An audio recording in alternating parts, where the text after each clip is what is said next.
you pretty princess. Your mink is so soft, so inviting.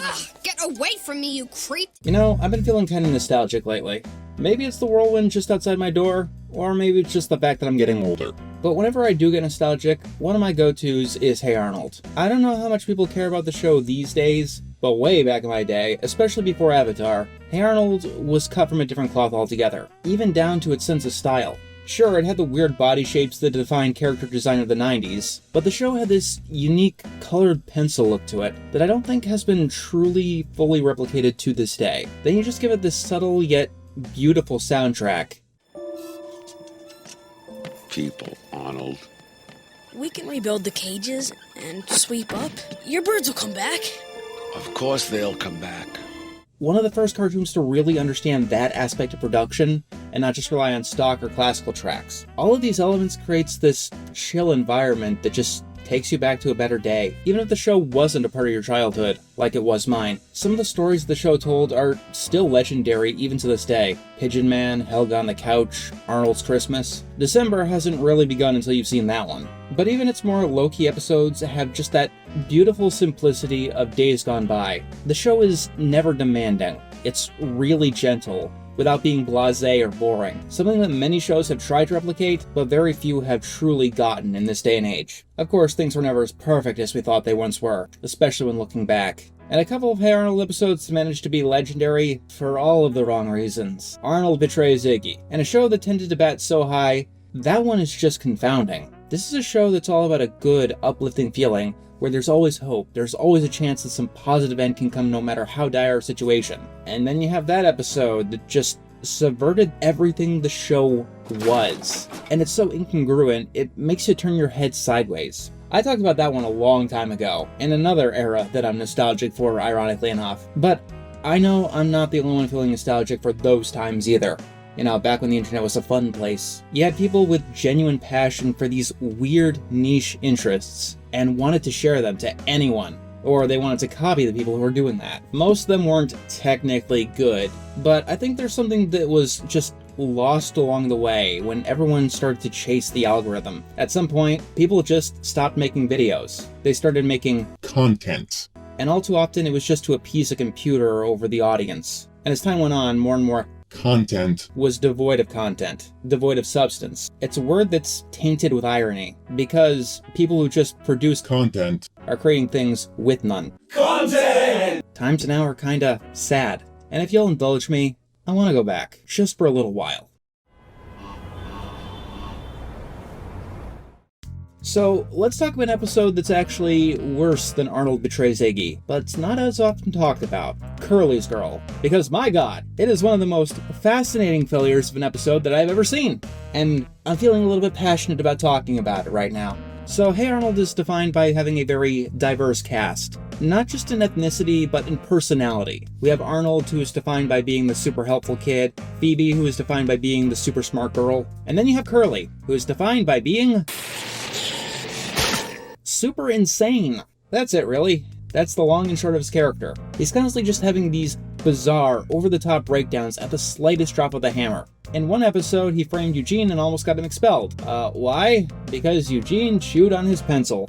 In another episode, Curly locks himself in the principal's office and starts pelting people with balls because he got snubbed for being ball monitor, a job that's clearly shown that no one wants or likes. Save your new ageisms for the saps, granola boy! Ow! Curly is the kind of character that you either really like or you really don't, depending on how funny you find his antics. And I tend to find his craziness really, really funny. It's a nice contrast in a down-to-earth show like Hey Arnold is. Because of his energy, Curly Snaps is just one of the most funny, memorable episodes of the entire show. But there is one aspect of Curly that I don't think anyone likes, and it's only gotten more rancid with age. And that's his fixation on Rhonda. Let me smell it. Let me smell your hair. How the show treats romance and crushes is probably one of the most debatable and controversial aspects of it. Most famously, we have Helga, who is a bully. There is no two ways about it. She is definitionally a bully to Arnold. She constantly torments and insults him, but the show makes it repeatedly clear that she's doing it because she has a crush on him. It's probably the most famous example of they only pick on you because they like you in animation. A lesson that we come to realize is probably not the best thing to teach kids. The show even implies that Arnold's grandpa and grandma had the same dynamic when they were kids. In the worst episode of the show, Girl Trouble, Hey Arnold tends to only get a pass for this because it goes to show how terrible Helga's home life is and gives her real reasons for why she acts the way that she does. Curly has a similar thing with Rhonda, but there's no real depth here. Like I said, Curly is just crazy, plain and simple. And this episode goes to show you why that's just not funny. It's a pretty creepy episode, I'm not gonna lie. So, Rhonda's father gets her mother a mink coat for her birthday, but Rhonda decides to be naughty and wear it to a school art show, where of course the coat gets stained. This is the setup for a lot of Hey Arnold episodes. Character does it bad, and they get to learn a lesson. It comes to the genre. And of course, it's a lot of hard effort to learn some of these lessons, but usually it is reasonable. Here's the deal. Curly cleans the fur, and you, Rhonda, all you have to do is pretend to be Curly's girlfriend for a week. In this episode, it's not reasonable. Curly's parents own a dry cleaner. So this is the only way that Rhonda can get the stain out of the mink coat, and Curly wants her to pretend to be his girlfriend for a full week. Now keep in mind, this is already after. Ooh, you pretty princess. Your mink is so soft, so inviting. And also the fact that Curly is insane. This is the episode after he framed Eugene and after the locking himself in the principal's office. This is pretty late in the series. Maybe there's a universe where this quote-unquote punishment could feel fitting, but it's not the universe that we live in. Even if the character wasn't Curly, pretend to be my girlfriend is just a creepy request in general. At least without the sitcom thing of, we gotta make the person I really want jealous. No, this episode is just gross possessiveness. Also, Curly makes sure that he has blackmail material. I'll just take a couple of pictures so you don't back out of the deal. Well, let's clean this coat of yours. He's just so creepy. Friday at noon. That is, if you haven't fallen completely in love with me by then. That's the problem with the episode. Curly is creepy. Maybe this read better in the 1990s when we were all a more naive society. I can get the logic. It's just give me a chance, please. And it's clear that's what Curly is going for at least, which I could see working in theory, except once again, it's Curly, and I don't know if that angle would ever work with Curly. Actually, I don't know if that angle would work in general. But I know it would work better with literally any other available character. Even if you did this plot with Sid, and Sid is his own can of worms too. So let's review.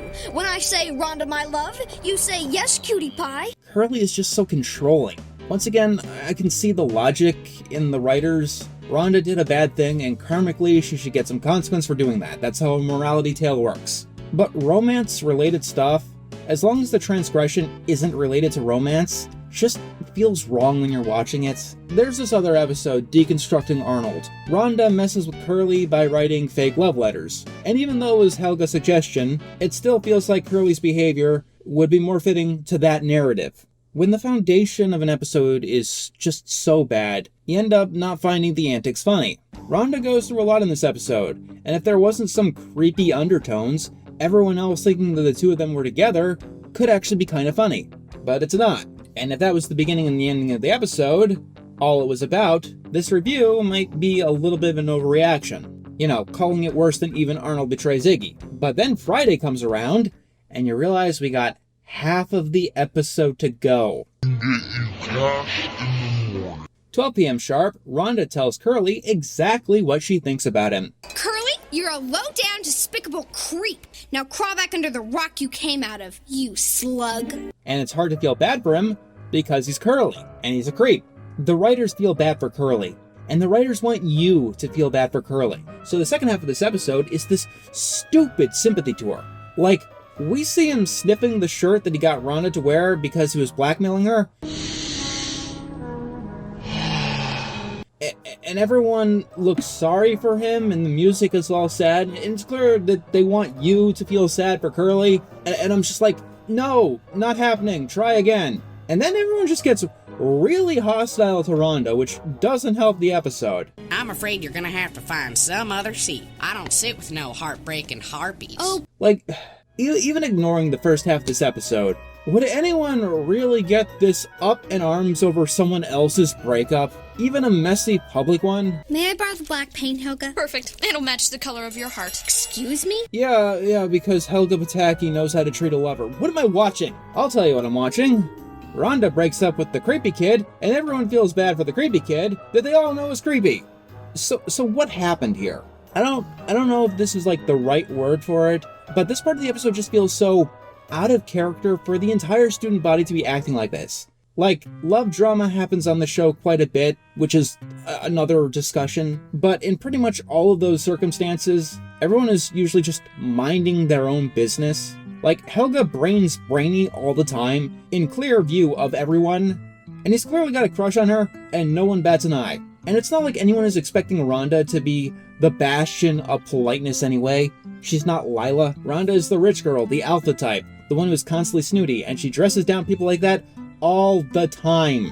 Rhonda going off on someone like that is not out of character for her, and all these other characters should be used to this behavior by now. So, let's see what they do for Act 3. Starting tomorrow, you're gonna stop your pathetic moping and help me win back some sympathy. I am? Yes, by being my boyfriend again. Yeah, be right back. Jumping out the window.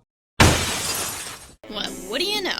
The evil princess had a change of heart. Maybe it's just because of the recent demonstration, but some of the things the characters say just sound like defecation. Like, why is Helga smiling at the fact that these two are back together? Like something was repaired in the world? Does anything about this fit her character at all? Like, even if you've never seen a single other episode of this show, you should know the answer to that. Also, it doesn't help that way back in the day, writers didn't really know the difference between elementary school kids and like middle or sometimes even high school kids. And so the characters are acting like 3 to 6 years older than they really are. Like, pretty sure the 4th graders, these characters are all 9 and in the 4th grade by the way, don't get into these romantic head games. 9-year-olds have crushes, but like, they're more likely to find the idea of dating gross and weird. And then Curly sweeps Rhonda off her feet and kisses her. I'll treasure it always, my pet. And that's when an episode like this goes from cringe and wrong to just making you feel kinda dirty and claustrophobic. As I said prior, romance is probably the show's weakest aspect, but even with that being said, this just feels so out of step and bizarre coming from a show that had Pigeon Man. But that's the 90s, am I right? Unwanted kissing has consequences. This is just really all very wrong. So Rhonda rants and raves to herself in the bathroom and Curly overhears her. And that finally gets him to realize that Rhonda doesn't want to be his girl. Wait, what? She called you a creep at the start of the episode. She was only pretending to be your girlfriend. And you yourself specifically said pretend, not actually be your girlfriend. And she was only doing that because you blackmailed her. Then she broke up with you in clear view of everyone. And then, later on, she outright said that she was only going to pretend, once again, pretend to be your girlfriend because everyone was shunning her. She made no pretenses about anything. This is a revelation? I mean, I get that this is Curly, but like, this is a revelation. So, Curly breaks up with Rhonda in the public cafeteria. That feller sure got a heart of stone. Poor Rhonda. Can't imagine what she could have done to deserve that. Oh, shut up. Well, you're an okay guy. Thanks. So how about giving me a lock of your hair to keep under my pillow? This feels like someone's bad Slash fanfiction put to animation. Arnold betrays Iggy was cruel and uncomfortable to watch for sure, but this takes uncomfortable to a new level. But I guess it was a different world, huh? There was a lot of stuff like this in the 90s, where romantic antics and its consequences were all up the wazoo. But even with that in mind, this is particularly bad, like bad even for its era. As in, I wouldn't be surprised if people had a problem with this episode back in even the 20th century, because even ignoring the curly elephant in the room, the characters are completely out of character in this episode. They flip on a dime to fit the needs of the plot, and it wants you to feel sorry for Curly, who is at best a joke character. I mean, Eugene is another joke character in the show, makes you feel bad about him too, but Eugene is not malicious or mean-spirited. When Curly's main shtick is his over-the-top breakdowns at the slightest drop of the hat. Then again, it has been a while since the 90s, I guess. And it's been a while since I've even talked about Hey Arnold. That was 2 years ago now, by the way.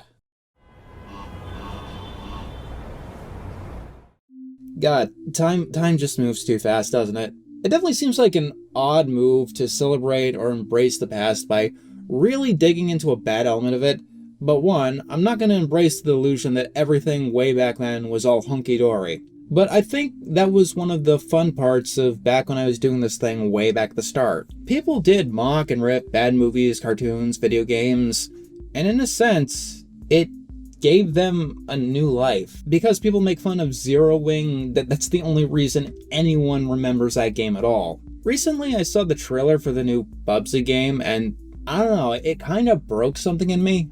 Like in a good way. The Bubsy games are bad, obviously, even the ones that aren't Bubsy 3D. But they were the target of a lot of those old reviews from the golden age of YouTube, and there was a lot of good moments in those videos. In a sense, even though I hate his games, I had a lot of good times because of that stupid Bobcat, even if it wasn't in the way that the original creators intended.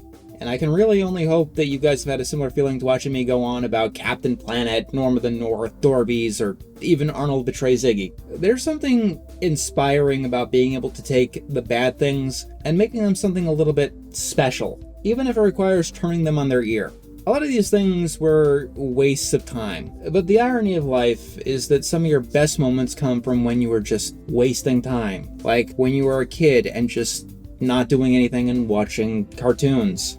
Some of them stuck with you for your entire life, and they became integral parts of who you are. It's only hindsight that tends to reveal what really mattered in the end. Clicking on this video, you probably didn't care about this particular episode, but you were curious about what I had to say about it, and that's something special, I think. It's 2025, and I'm actually excited to play a Bubsy game that's coming out, and while I don't know if I can call the now good or bad or anything, I could certainly call the present day weird.